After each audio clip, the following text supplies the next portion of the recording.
What's up you guys, my name's Jesse and welcome to my channel. Today I'll be giving you guys my review on the 4th gen Grand Marquis. Not Grand Marquis, the S is silent and it's for slow. The Grand Marquis was purchased with 80,000 miles and now has over 190,000 and it's been very reliable. It's powered by a 4.6 liter V8. It produces about 220 bald eagle power, but a 90s Toyota Camry will gap you, so try not racing anybody. It gets 16 miles per gallon in the city and 21 miles per gallon in the highway. Some people will claim to get 25 plus miles per gallon on the highway, but they must be driving 55 miles per hour. Like, get the fuck out the way, Grandpa. Oh wait, you probably are, Grandpa.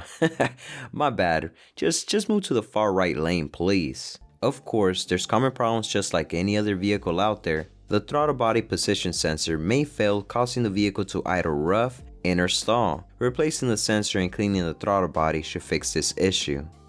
The original plastic intake manifold are known to crack from the front and leak coolant. It's recommended to replace it with an upgraded aluminum manifold, and I've already taken care of that. Worn out spark plugs or bad ignition coils can cause a misfire and the engine will shake, giving you custom interior massage chairs, but that's not good for the engine. Keeping up with maintenance will prevent this from happening. I've always used the recommended Motorcraft spark plugs, but if anyone else has used another brand and had a good experience, let me know in the comment section. My favorite feature is the keyless entry system. You won't have to worry about locking yourself out. I've had multiple times where I forget the keys inside. Luckily, this feature has saved me money from calling a locksmith. I just saved me 120 bucks. It's a 4-speed automatic overdrive transmission. It's durable, however it's recommended to change the transmission fluid and filter every 30,000 miles to keep the transmission happy. If you don't service the transmission pump can go bad. The interior has enough room to sit 5 adults comfortable. There's an extra seat in the center if you're mobbing deep. The front seat has a 10-way adjustment, and some of these Grand Marquis come with heated seats to keep that ass warm. The steering wheel is wrapped in leather and finished in real wood trim, but the door and dash wood trim is fake plastic like some of these women out here, but it does give that interior that luxury feel. The digital dash display gives a 80s 90s feel, and it comes with different menus. The stock header unit is basic and out of date. We replaced it with an aftermarket stereo that has Bluetooth. The automatic climate system works great, but eventually the air won't come out from the front vents. You will have to replace the internal O-rings, and I have a video on how to do that. Make sure to check out the Grand Marquis playlist after this video. It comes with an auto dimmer rear mirror, but we installed a dash cam because there's hella dumb drivers here in the Bay Area.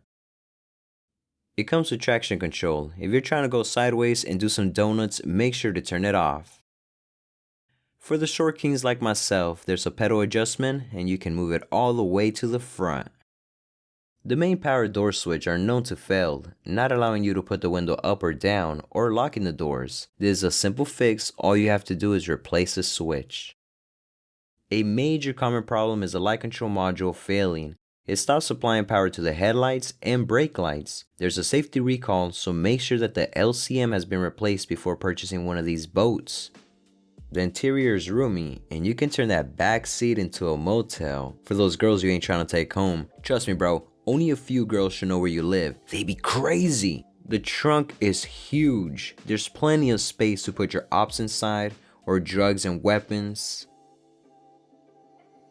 The Grand Marquis handles great and is very responsive. It rides like a cloud, especially after smoking a blunt. Well, until the air suspension fails, causing the car to bounce up and down as if the vehicle had no rear shocks. There's an inexpensive conversion kit from airbags to springs that you can install yourself. The car will ride the same, you won't even be able to tell the difference. Overall, the Grand Marquis is not a perfect car, and it's not the most exciting vehicle in the world, and it's also viewed as an old person's car. But hey, listen, it's safe, comfortable, spacious, durable, reliable. Parts are inexpensive. I'm sure your dad's right now agreeing with me like, yup, this guy's right. We're gonna get you a Grand Marquis as your first car, son, or daughter, or whatever you wanna call yourself. The Grand Marquis is a great American car. Yeah, I know they're manufactured in Canada, but check this out. I was manufactured in Mexico, but I'm American. I plan on driving this car until the wheels fall off, and when they do, I'll fix it again and keep driving it for many more miles. If y'all enjoyed this video, hit the like button, share your thoughts about the Grand Marquis in the comment section, and thanks for watching, you guys. Late.